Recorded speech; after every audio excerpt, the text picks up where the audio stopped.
And Providence erupting in anger overnight. You just heard the governor a few moments ago saying this was not a protest, but an act of violence. Today, I stand before you disheartened, dismayed, outraged, and angry at the events that we saw right here last night in the city of Providence.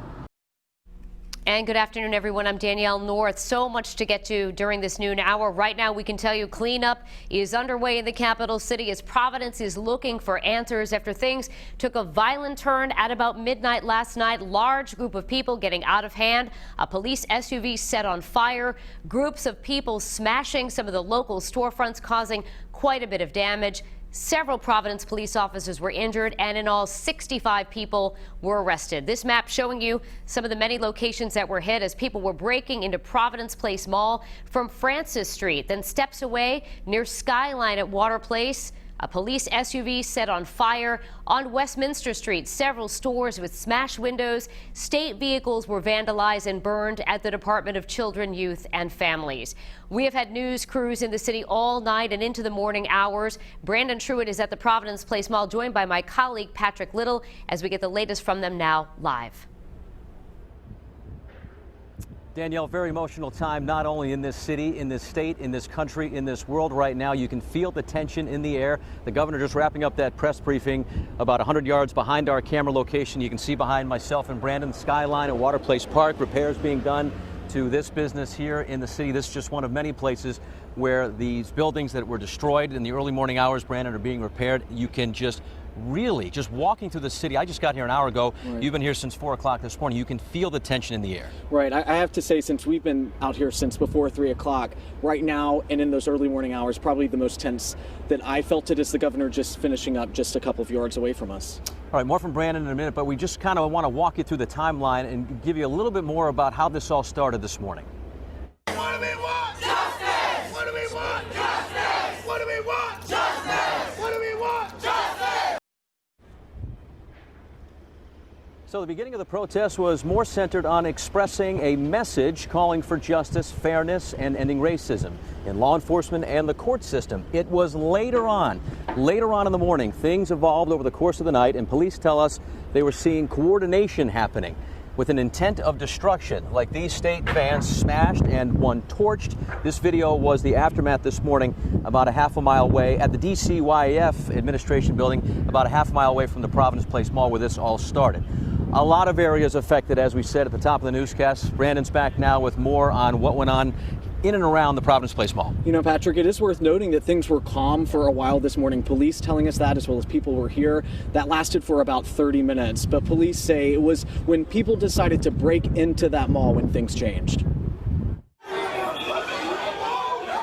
Protest in Providence resulting in looting and destruction. This video showing the moment part of the group broke into the Providence Place Mall. People can be seen running inside. Providence police saying more than a dozen businesses were vandalized. The group shattering storefronts and stealing merchandise. Shortly after, chaos in the streets. Here you can see people setting off fireworks into this Providence police car, ultimately catching it on fire. Part of the group lining up on Francis Street to keep a fire truck from being able to put it out. Other protesters could be seen stomping on top of other police cars. With police trying to manage the group, they say they ran out of options. Tear gas had to be used to separate the crowd. This sent people in other parts of downtown. Last night was a tough night for our city. Providence Mayor Jorge Elorza addressing the overnight developments this morning, saying he knows what a protest looks like, and this was not it. Violence is not the answer. Violence is never the answer.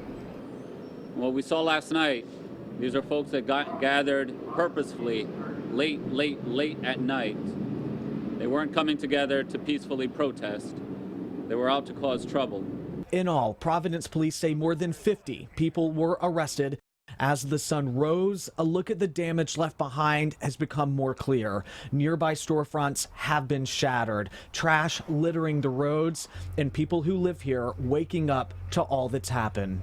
It's dangerous, and I think the violence is unnecessary, and it's very scary for the people who do live here, and this is my neighborhood.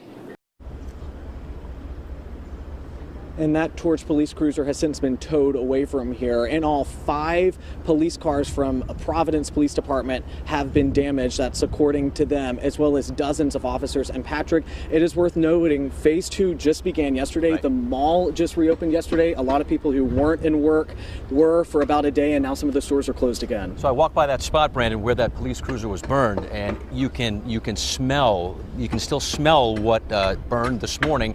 You've been in and around the city, Westminster Street, one of the areas that was hardest hit. You've also been over by Doran Street. What else have you seen in and around the city? Pretty similar scene to what we're seeing in Water Place Park? Right, exactly. In fact, just on my way back here for this live shot this afternoon, there is not a block in downtown that you can go and not see someone cleaning up something. And we're seeing that time and time again of not only the business owners who are out here, people have been walking up with brooms to try to help them out. There's some scrubbing to be done from graffiti, and so nearly every block has some form of damage. We do have some video from Westminster Street that we want to share with you. As Brandon was mentioning, that the cleanup continues this morning. Cell phone video capturing a looting and vandalism to one business as vandals smashing windows, knocking over displays, stole items, a computer down the street at a nearby skate shop. The owner says he got an alert on his phone at about 1:45 this morning. All of the store's clothing, multiple pairs of sneakers, skateboards stolen overnight, but he says he's just thankful his family was safe. That's the hardest part, was like staying up all night and knowing that people are just filtering in out of your store and taking stuff and having to let it be because you don't want to put yourself in harm's way.